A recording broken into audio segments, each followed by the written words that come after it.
Les outils de raccord expliqués dans cette vidéo seront les fonctions fillet ou raccord et chamfer ou chanfrein, et l'outil de décalage expliqué sera l'outil offset ou décalage.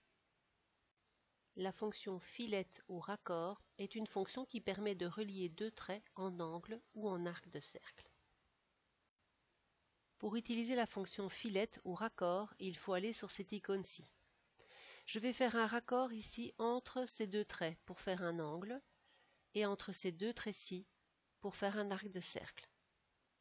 Le premier, je clique sur fillet ou raccord. Je vérifie que mon rayon est égal à 0 pour faire un angle. Il est égal à 0, donc je clique simplement sur les deux traits qui doivent se raccorder en angle. Dans le deuxième cas, je vais aussi cliquer sur les deux lignes, mais je vais d'abord, préalablement, donner une valeur de rayon. Je clique sur fillet. Je tape R. Pour rappel, ici, entre crochets, vous avez différentes possibilités. Vous pouvez aller cliquer aussi sur radius ou taper simplement R, Enter. Vous encodez la valeur de l'arrondi, donc 120 dans ce cas-ci. Ce sera un arc de cercle 120 de rayon. Enter, et je clique simplement sur les deux traits.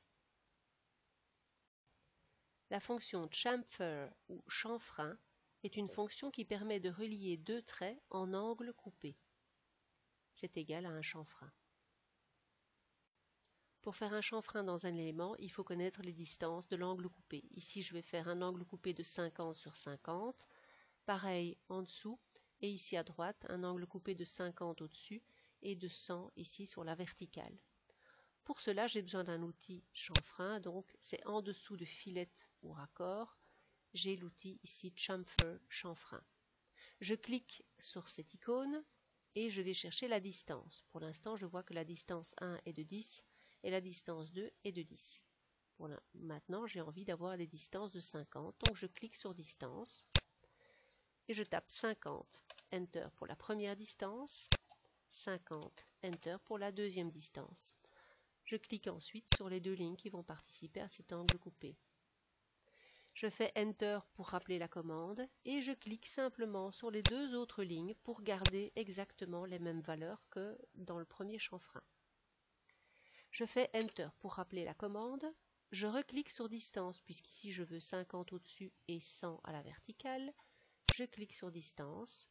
50, c'est ce qu'il me propose. Je fais Enter pour garder 50. Par contre, la deuxième distance, je vais taper 100. Enter.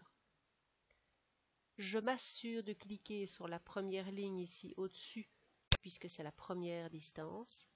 Et je clique sur la verticale ensuite en deuxième lieu pour m'assurer que les 100 vont être bien sur la deuxième distance.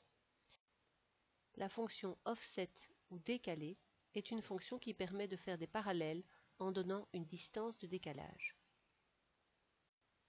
Dans cet exemple, je vais faire une parallèle au contour vers l'intérieur de celui-ci à 20 unités de distance. Pour cela, je dois utiliser l'outil offset ou décalage. Avant d'utiliser cet outil, je vais m'assurer que ce contour est bien une seule entité. Pour l'instant, ce sont tous des traits séparés. Je sélectionne donc tous les traits et je tape J, Enter, pour joindre tous ces traits ensemble. Si je ne le fais pas, toutes les parallèles vont être indépendantes l'une de l'autre et je vais devoir m'assurer que tous les éléments sont bien jointifs par après. Ça va me faire beaucoup plus de travail. Maintenant, je peux aller chercher la commande Offset ou décalage. Je clique. Je dois donner la distance de décalage qui est de 20, donc j'encode 20, Enter. Ensuite, je sélectionne le contour que je veux décaler et je clique vers l'intérieur de ce contour pour décaler ces éléments vers l'intérieur. La commande reste active, ce qui me permet de pouvoir décaler plusieurs éléments d'affilée. Quand j'ai fini la commande, je fais Enter.